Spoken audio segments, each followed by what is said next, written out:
বালুরঘাটের বিধায়ক অশোক লাহিড়ীর বাড়িতে এবার মন্ত্রী নিশীথ প্রামাণিক, সেই ছবি এবার রাখবো আপনাদের সামনে। বালুরঘাটের বিধায়ক অশোক লাহিড়ীর বাড়িতে এবারের মন্ত্রী অশোক লাহিড়ীর বাড়িতে কেন্দ্রীয় মন্ত্রী নিশীথ প্রামাণিক।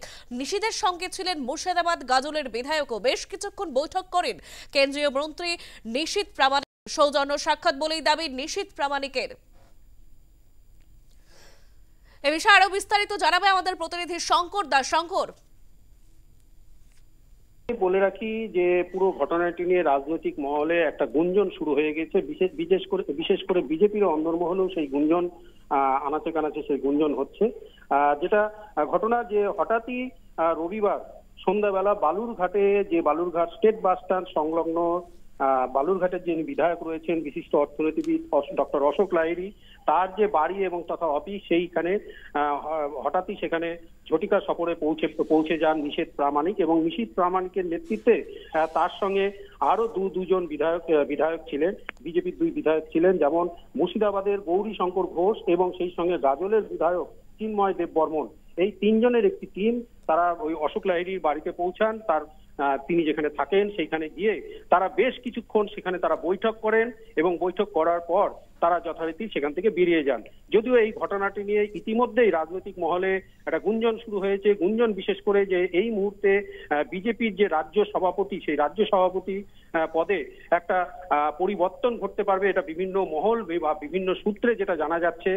এক্ষেত্রে প্রশ্ন উঠেছে যে তবে কি আগামী বিজেপি রাজ্য সভাপতি নিশীথ প্রামাণিক অথবা ডক্টর অশোক লাহিড়ী দুজনের মধ্যে কেউ হতে যাচ্ছে, যার জন্যই কি তাদের এই বৈঠক। যদিও এই ব্যাপারে নিশীথ প্রামাণিককে সেই বৈঠক শেষে ধরা হলে তিনি যথারীতি বলেছেন যে না, এটা নিছকই একটি ঝটিকা সফর।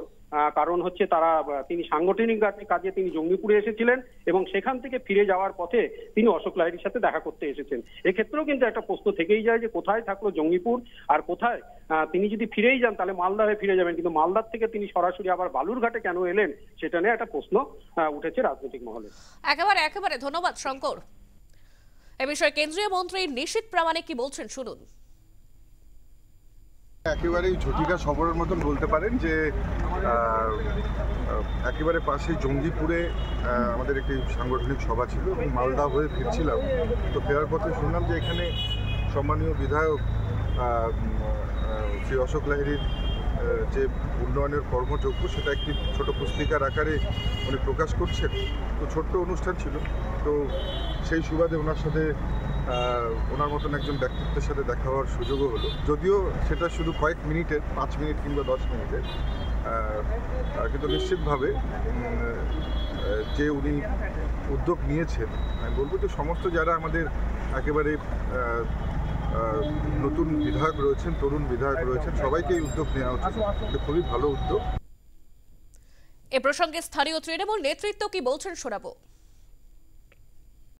আকারে একটা বই প্রতিবেদন নাম দিয়ে, উন্নয়নের প্রতিবেদন নাম দিয়ে একটা বই পাবলিশ করেছে, এটা ঠিক।